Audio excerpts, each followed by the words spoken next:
The last sound those North Vietnamese soldiers heard was water. Their own boots crossing a river they believed was safe in a darkness they trusted.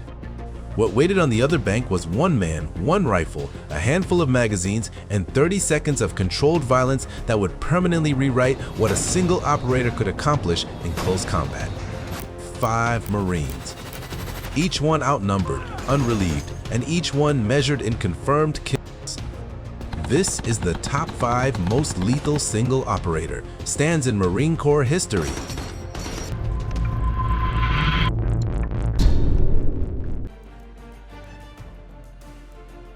February 14, 1969, An Hoa Basin, Vietnam.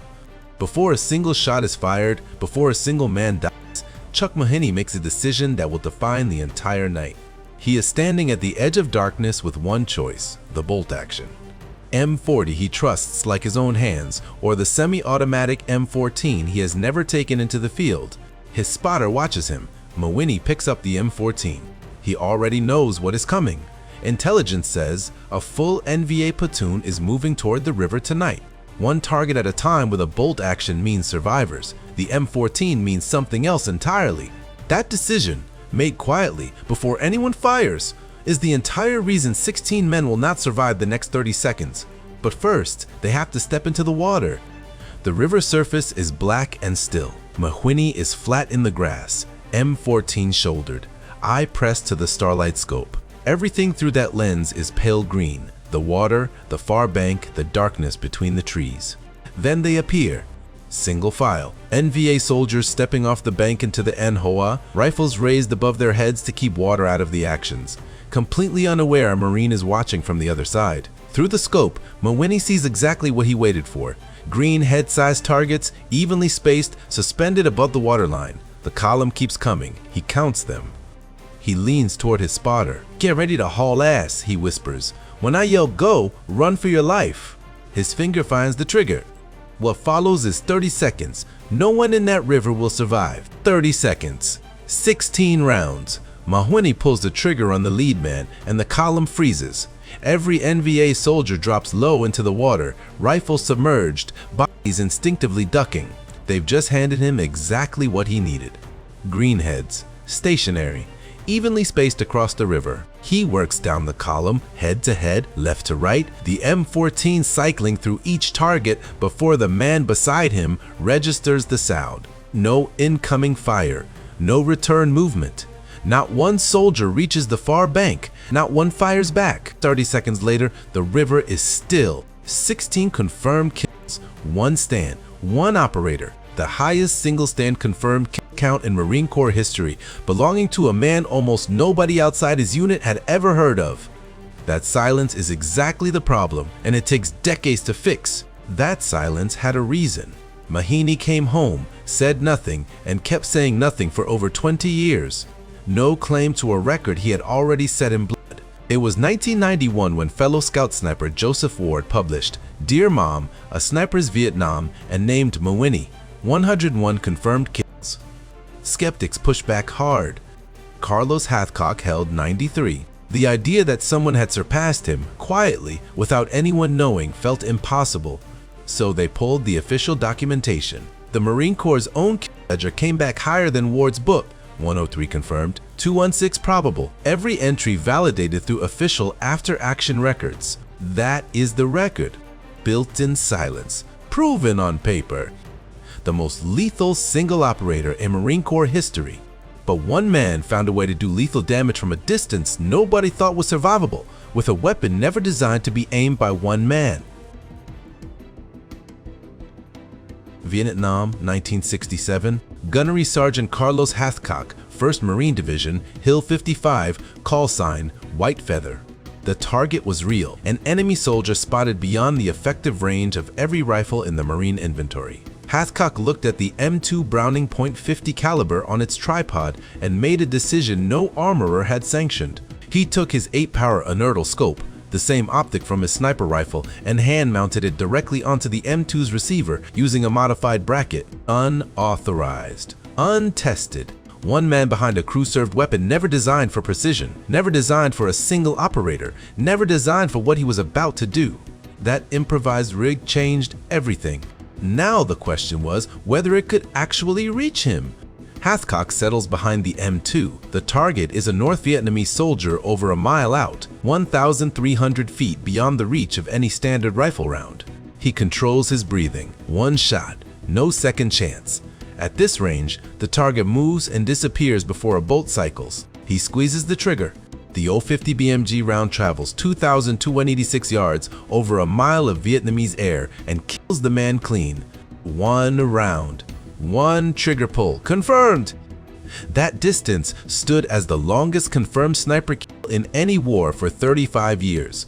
Not matched, not approached. One Marine, an unauthorized rig, and a round that defied everything military doctrine said was possible. That is the 2,286-yard shot. But the NVA weren't just counting their dead. They were counting something else, and they put a price on the man who kept taking them. $30,000. First. That is what the North Vietnamese army officially placed on Carlos Hathcock's head, a formal bounty circulated through NVA command channels targeting one Marine sniper they called Long Trung, White Feather, named for the single white feather he wore in his bush hat. The NVA don't spend $30,000 on a man who got lucky once. They spend it on a man who has been systematically dismantling their officer corps, their scouts, their best shooters. At ranges they cannot counter, using a weapon they cannot identify until the round has already arrived. That bounty is the enemy's own after-action report, their institutional confirmation of what his rifle was costing them.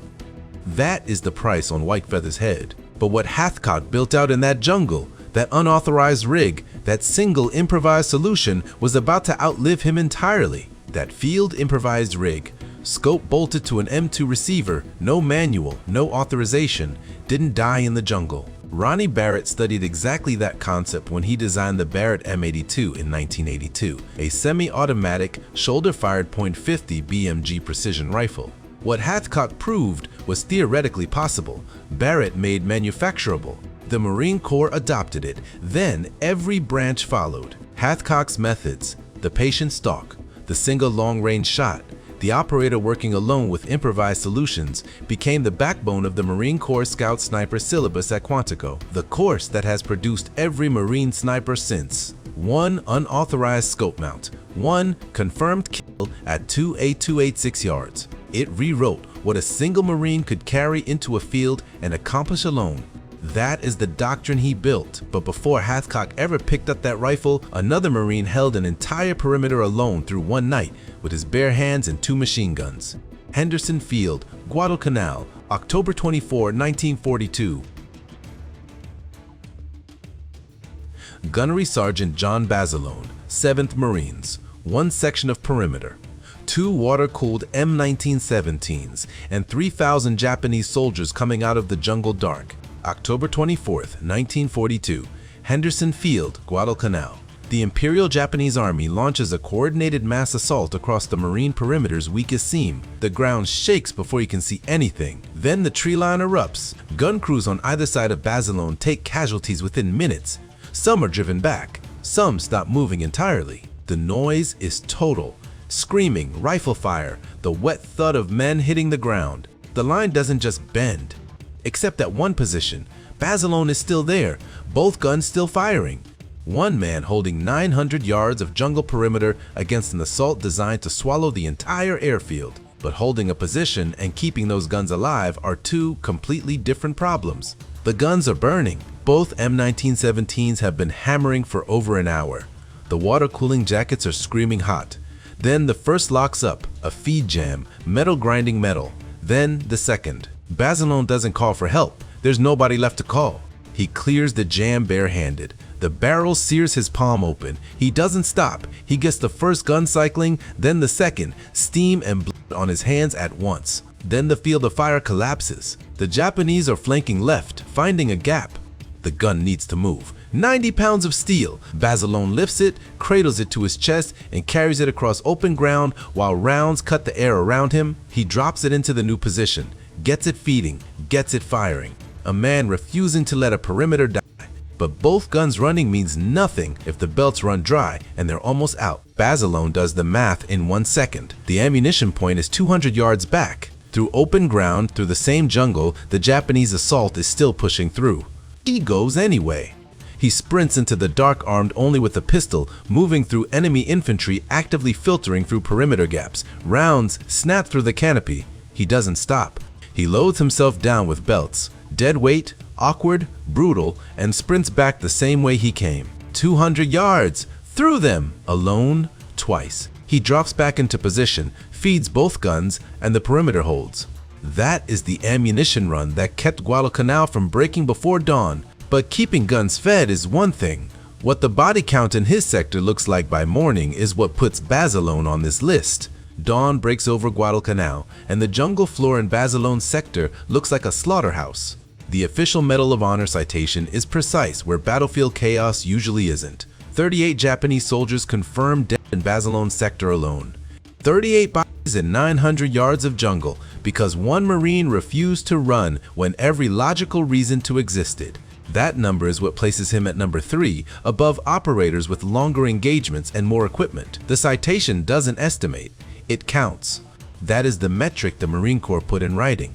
But the citation captures only one night. What Basilone does next, when they offer him a safe death stateside and he turns it down, is what transforms a kill count into something the Corps never forgets. The Marines offered John Basilone everything. A stateside post, war bonds, tours, speeches to crowds who already called him a hero. He turned all of it down. February 19, 1945. Iwo Jima. Basilone hits the beach with the 1st Battalion, 27th Marines, as Japanese artillery tears the sand apart. His unit is pinned, disoriented, dying in place. Basilone moves. He leads his men off the kill zone, blows a path through a minefield by hand, and destroys a Japanese blockhouse before enemy fire cuts him down. Within hours of landing, no second Medal of Honor, no survival story, just a man who chose the beach over the podium and paid for it exactly the way he knew he might. That choice is what makes Basilone irreplaceable in Marine Corps history. But the next man on this list tips a battle differently. 5 times in a single morning, each run into the same kill zone, each one deeper than the last. September 8, 2009, Kunar Province, Afghanistan. 4 Marines and a team of Afghan soldiers walk into the village of Ganjgal at first light. Within minutes, 50 Taliban fighters open up from 3 sides: rooftops, tree lines, hillside. Radio calls go out immediately. Command denies fire support, denies entry, stay back. Corporal Dakota Meyer is at the rally point, 600 meters away, listening to his teammates' voices break over the radio. Requests escalate. Command says no, again. Meyer doesn't wait for a 4th denial. He grabs the gun truck turret. His sergeant, Juan Rodriguez Chavez, takes the wheel. No orders. They drive straight into the kill zone. That decision, made in seconds against direct instruction, is what the next 4 runs will cost him and what it will buy everyone still breathing inside that ambush. One run isn't enough to break 50 men dug into stone walls. The first run tears through the kill zone and Meyer pulls back. Still breathing, Taliban still in position. He rearms and goes back in. Then the machine gun seizes. He switches gun trucks at the rally point. Rodriguez Chavez keeps driving. The second gun jams mid-run under direct fire. Meyer clears it, keeps shooting, burns through it completely. Third gun truck, back into the same 3-sided ambush. The Taliban have had time to redistribute and tighten their arcs. Every run draws fire from rooftops, tree lines, and the hillside simultaneously. 5 runs total, 2 inoperable machine guns at the rally point. 0 air support throughout. That sustained assault finally collapses the Taliban's coordinated fire superiority over the kill zone. But breaking their line is only half the mission. The other half is getting the body out. 4 runs. Each time Meyer goes back in, he pulls someone out. Wounded Afghan soldiers, some unable to walk, some barely conscious, are loaded into the gun truck under active fire. Rodriguez Chavez holds the vehicle steady while Meyer physically drags men from the kill zone. Run after run, the extraction count climbs. By the 4th run, 24 wounded Afghan soldiers and surviving U.S. personnel are out of the ambush corridor. Every number verified in the Marine Corps after action record and corroborated in the Medal of Honor citation. 36 lives pulled from a 50-man ambush. No air support, no relief force, 2 destroyed machine guns at the rally point. That is what 4 runs accomplish. But Meyer isn't done, because on the 5th run, there are no wounded left to carry out. Only the fallen. On the 5th run, there are no wounded left to pull. Meyer dismounts the gun truck while rounds are still snapping overhead. He moves on foot into the trench where his 4 teammates, Lieutenant Johnson, Corporal Garza, Corporal Naborski, and Petty Officer Laredo, had been calling for help hours earlier. He finds them exactly where they fell. Everybody. Everyone! He carries them out himself. Meyer, moving through a trench still inside Taliban territory, doing the only thing left that could be done. 36 survivors extracted, 4 brothers recovered from the ground. That is what Dakota Meyer's 5 runs cost, and what they saved. But his stand, as devastating as it was, sits at number 4. Because the man at number 3 didn't have a gun truck. He had a tree, a bar, and a Chinese battalion coming straight at him. November 5th, 1950. Sudong Gorge, Korea. Corporal Mitchell Red Cloud Jr., 19th Infantry veteran, now rifleman with Easy Company, 7th Marines, is on watch when the Chinese 124th Division materializes out of the frozen dark.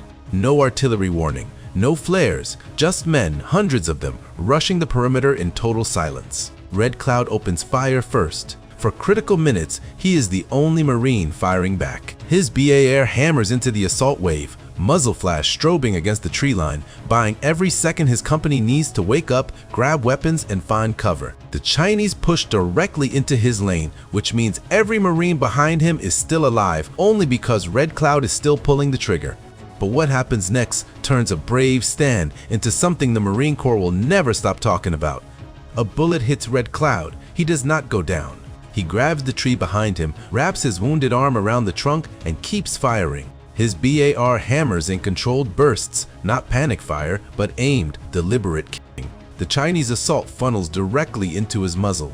He is one man absorbing the entire point of a battalion-sized attack, buying yards of time that translate into Marines alive behind him, rifles up, a defensive line forming where there was nothing 30 seconds before. Every burst buys his company another breath. The Chinese keep coming. Red Cloud keeps shooting. The tree holds him vertical when his body no longer can. That is the stand. But what happens when the Chinese finally reach his position, and what the eyewitnesses who survived that night later told the Marine Corps, is what seals this entry on this list forever. The Chinese reach his tree. Red Cloud is still firing when they overrun his position, working the BAR, still sending rounds downrange at point-blank range until the weapon and the man fall together at the base of that tree. The perimeter holds. Marines who survived that night told investigators exactly what they saw. One man pinned against the trunk, absorbing the full weight of the assault alone while the company found its footing. Those accounts were submitted directly into the Medal of Honor record, not secondhand, not estimated, eyewitness testimony from the men whose lives the stand purchased. Red Cloud's position marked where the Chinese attack crested and broke. That is the cost of the stand. But the MOH citation doesn't stop at eyewitness accounts. It documents exactly what Red Cloud's fire did to the assault's momentum, and that number is what locks his place on this list. The citation is precise. Red Cloud's fire against the Chinese assault at Sudong is documented not as a gesture of bravery alone, but as tactical disruption, sufficient casualties inflicted at the point of attack to break forward momentum before it could swallow the company perimeter. One man, one BAR. The Chinese battalion level push crests, stalls, and collapses at a single tree. That metric, momentum halted, casualties confirmed, perimeter preserved, is what the Medal of Honor record commits to paper permanently. 5 Marines. 5 moments where a single operator absorbed what an entire force could not stop. Red Cloud at a tree in Korea, Basilone in the dark at Henderson Field, Meyer driving back into the kill zone 5 times. Hathcock's bullet crossing a mile of open air, Mawhinney whispering, "Go!" before the column reached the bank. That is the list. If Mawhinney's trigger finger was the most lethal in Marine Corps history, drop a comment, one word, or haunted. Now tell me this, when 16 men die in 30 seconds, does that make the man holding the rifle a hero, or does it make him something the Corps needed but could never fully explain?